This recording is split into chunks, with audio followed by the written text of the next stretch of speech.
Before I start the story, let me describe the setting a bit. I was staying at a nice cottage in Ontario. This cottage was part of a small community with 12 cottages in total.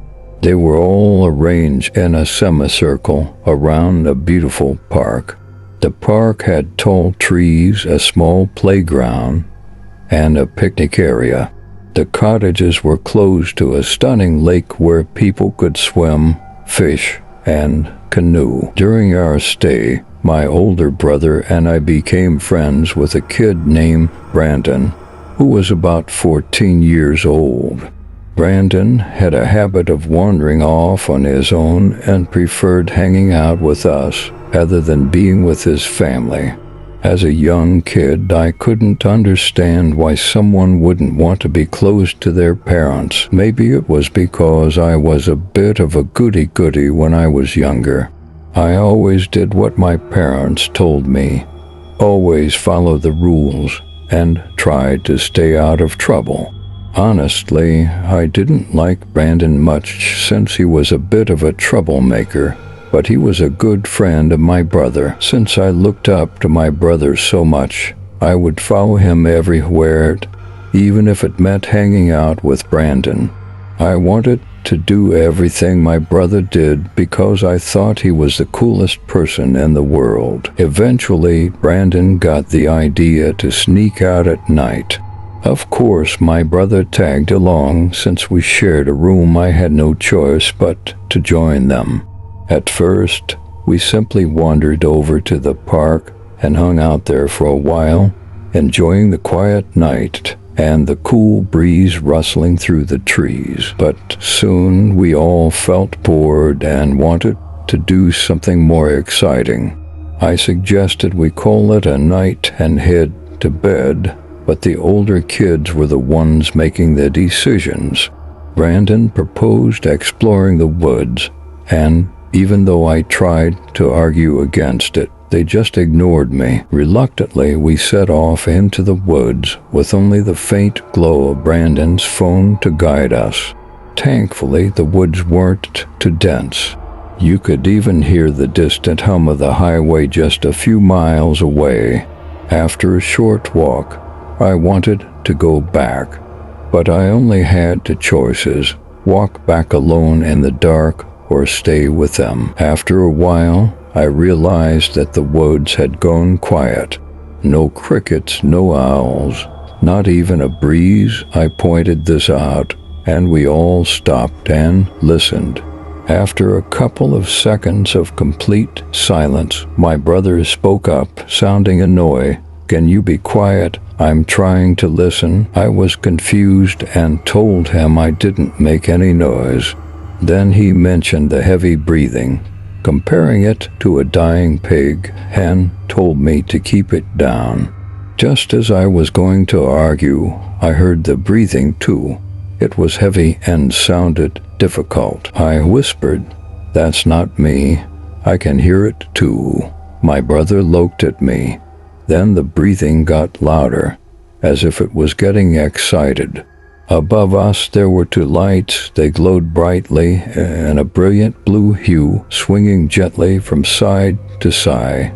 We were all fixated on them, unable to tear our eyes away, almost as if we were under a spell. Suddenly, a chilling moan pierced the air, sending shivers down our spines.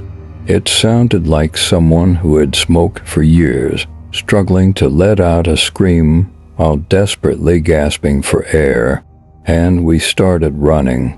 We could hear branches breaking and trees shaking behind us. Whatever it was, it seemed to be in the trees. I cannot run too fast, mostly because of my small feet, so I knew I couldn't keep it up for long. Soon, pain shot through my legs, and I had to stop while my brother and Brandon kept running ahead, leaving me behind. Still, that thing, whatever it was getting closer fast. So I dove into a bush nearby, but luck wasn't on my side because it turned out to be a thorn bush. Within seconds, I was covered in cuts and scratches. I had to bite my lip to stop myself from crying out in pain. As I sat there trying to stay quiet, I heard something heavy land on the forest floor nearby.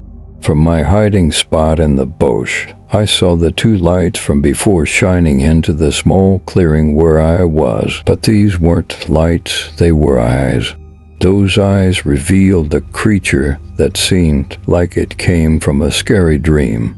It was about 7 feet tall, skinny, and its skin was a dark gray color. Its arms were really long with claws at the end. It stood there for a long time, searching around, trying to find me. I stayed hidden in that bush for hours, not daring to move until I saw the sun rising fully above the horizon. Then I mustered all my strength and ran in the direction I thought the cabin was. I didn't care that I was bleeding a lot or that my clothes were torn to shreds from the thorn bush. I paid no attention to the burning sensation in my legs as I ran, pushing through the forest for what felt like an eternity. Bursting out of the trees, I stumbled onto a bustling highway. The next thing I knew, I woke up in a hospital bed surrounded by beeping machines and concerned faces. Apparently, someone had spotted me out of the woods in torn pajamas and called for help. When I tried to tell them what happened, no one believed me. I kept insisting, but everyone thought I was just imagining things from being in the woods too long. While I was away, my brother made it home and waited until morning to explain what happened. Then a search party had been organized before they received the call to come get me.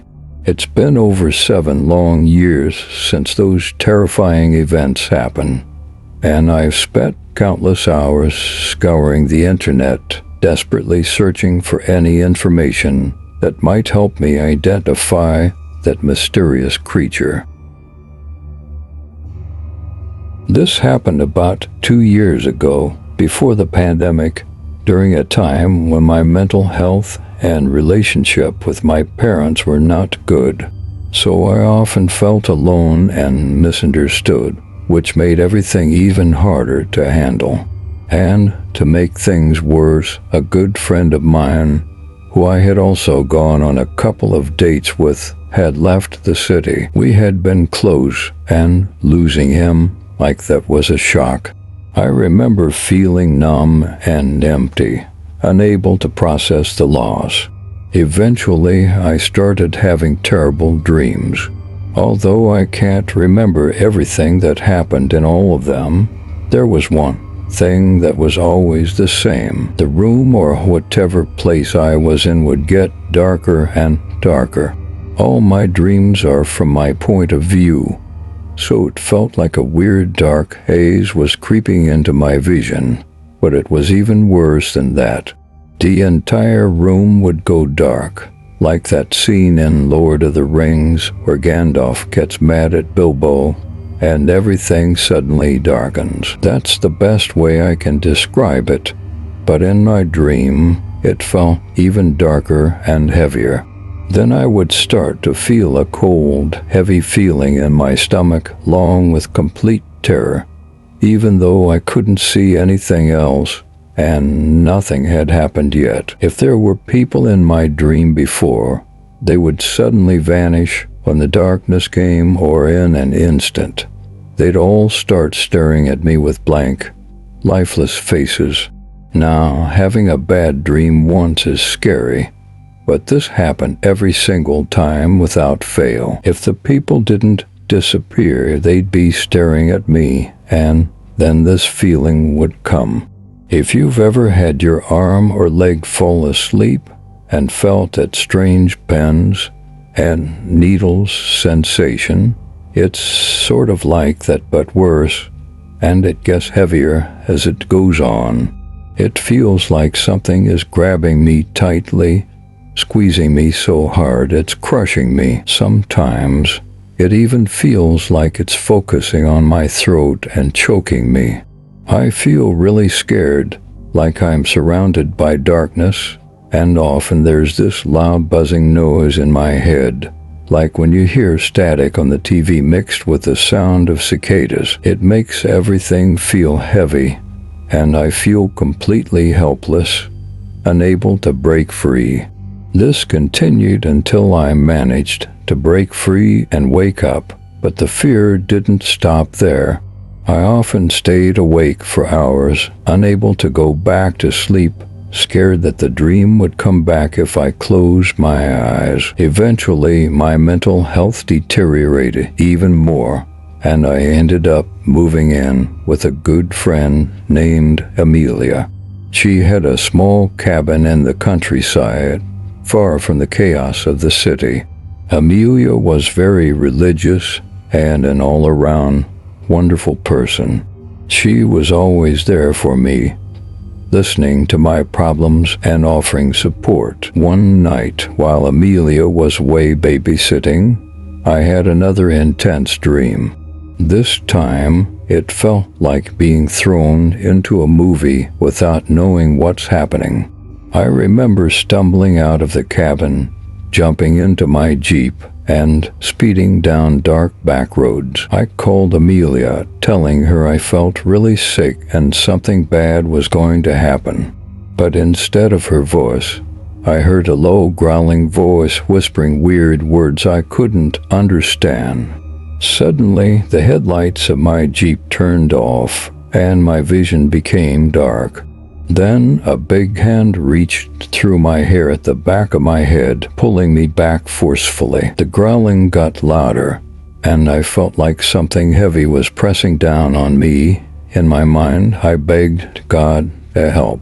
As soon as I did, the grip on my hair started to loosen, and the strange feeling in my stomach and ringing in my ears began to go away. Finally, I woke up completely. I looked towards the loft stairs and window, and I saw it.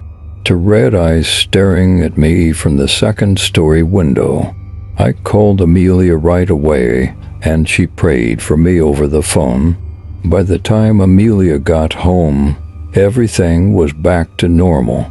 After that night, I started going to church with Amelia, praying regularly and saying a personal prayer before bed. Since then, I haven't had those dreams or felt that thing's presence. I moved into a new apartment by myself, but I still keep in touch with Amelia and pray every night. I know some people might think I'm crazy, but when you're really facing something that wants to hurt you badly, you just know. When I was younger, I spent a lot of time at my friend James's house.